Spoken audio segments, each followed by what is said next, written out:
The CFM rating on your tire inflator, not the PSI, is what actually determines whether it works. Every portable air compressor listing on the market screams the same big number: 150 PSI, 150 PSI, 150 PSI, but your car door sticker says 35, your truck wants 60, and your RV tire wants 80. That 100+ PSI gap between what's printed on the box and what you actually need is exactly where 5 brands have been quietly robbing you blind, because CFM, how fast air actually moves through the pump, almost never makes it onto the front of the box. It's buried, if it's listed at all, in 6-point font nobody bothers scrolling down to read. By the end of this list, you'll know the one entry that isn't really a brand at all. It's the same factory pump, wearing a dozen different names for a dozen different prices, and you'll know the 3 brands that publish real numbers instead of burying them behind a bigger, scarier sounding one. Hit that subscribe button, because every week we open up whatever's sitting in your trunk, your glove box or your garage, and show you exactly what the spec sheet isn't telling you. Ranked from bad to absolutely predatory, here are 5 tire inflator brands robbing you blind. Number 5 is the Big Box House brand. Sitting on an end cap near the checkout line, with a familiar store logo stamped across it. A store brand doesn't manufacture anything itself. It licenses a name onto whatever contract factory submitted the lowest bid that quarter, and that factory can change every single year without the packaging ever changing at all. Teardowns of these units have repeatedly found the exact same motor and pump head used in products selling for half the price under no name whatsoever.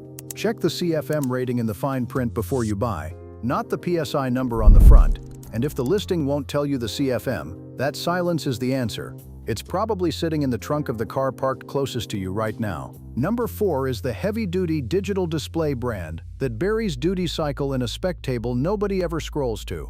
Duty cycle is how many continuous minutes a pump can run before overheat protection kicks in and shuts it down, and it's the single most important number for anyone actually using this for real work. Budget units in this tier handle the first tire just fine, then shut down to cool off for 10 minutes right as you start on tire 2.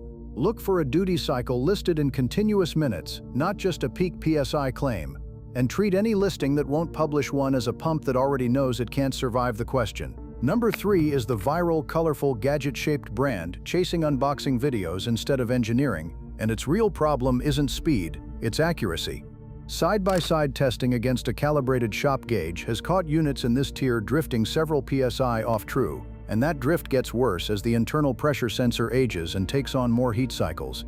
A 5 PSI error isn't cosmetic, it changes braking distance and blowout risk on a hot highway in July.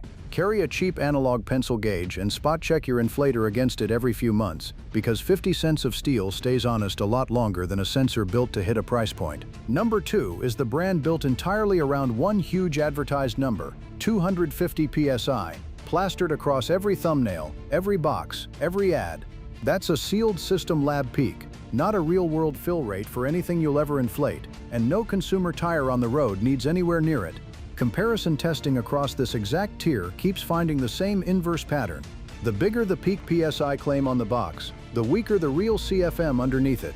Some of these units test out well under 1 CFM, which means you're standing there for 10 minutes on a single tire because the pump got tuned to hit a scary number instead of moving air. Ignore anything above 60 PSI on the box entirely, and look only at CFM and duty cycle. This entire market hides the one number that actually matters behind 3 numbers that don't, and that's worth flagging with a like on this video, because it's how this reaches the next person standing in an aisle about to spend money on a spec that was never real to begin with. Subscribe if you haven't yet, because this is exactly the kind of research we put in every single week. Number 1 is going to make you go check the name on your own inflator right now, the Rebrand Racket. It's a rotating cast of Amazon storefronts, different logos, different box colors, $5 price gaps between them, all shipping the identical injection molded housing, motor and display firmware, sourced from the same handful of contract factories. When the bottom of the market is really just 3 or 4 physical products wearing dozens of different names, comparison shopping stops working entirely, no matter how many reviews you read. Search the model number stamped inside the battery compartment instead of the brand name printed on the box, since that number often reveals the real factory of origin instantly. It's probably the exact inflator sitting in your trunk right now, wearing a name you never once bothered to look up. Now let's talk about the 3 brands actually worth the money. VIR is the name you'll find under the seat of overlanding rigs, tow trucks, and off-road builds. A corded 12-volt compressor built for genuine continuous duty cycle instead of a 90-second burst before overheat protection kicks in.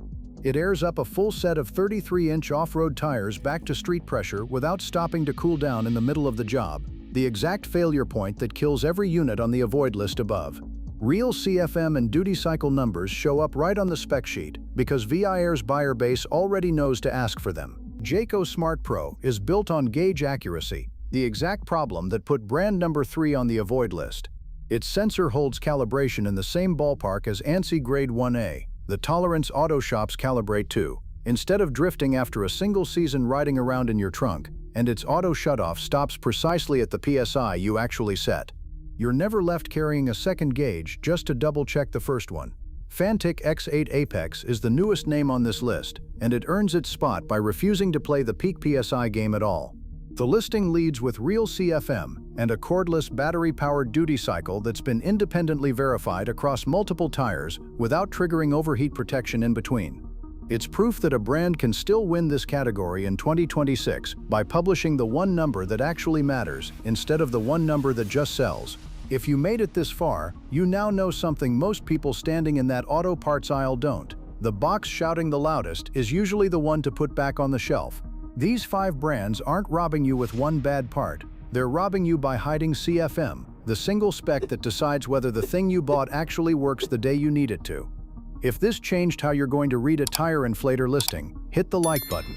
It's a small thing, but it's how information like this reaches the next person before they waste their money on the wrong spec. Drop a comment and tell me which one got you: the Rebrand Racket wearing a name you never looked up, the 250 PSI banner that sounded powerful and filled like a straw, or VAR, the one you already trust. Every comment gets read. If you haven't subscribed, do it, not as a favor to us, but because every week we take something sitting in your garage and tell you exactly what the box isn't telling you. The most powerful spec on a tire inflator was never printed in bold on the front of the box. Sometimes it's buried in 6-point font on the back, waiting for you to actually go read it.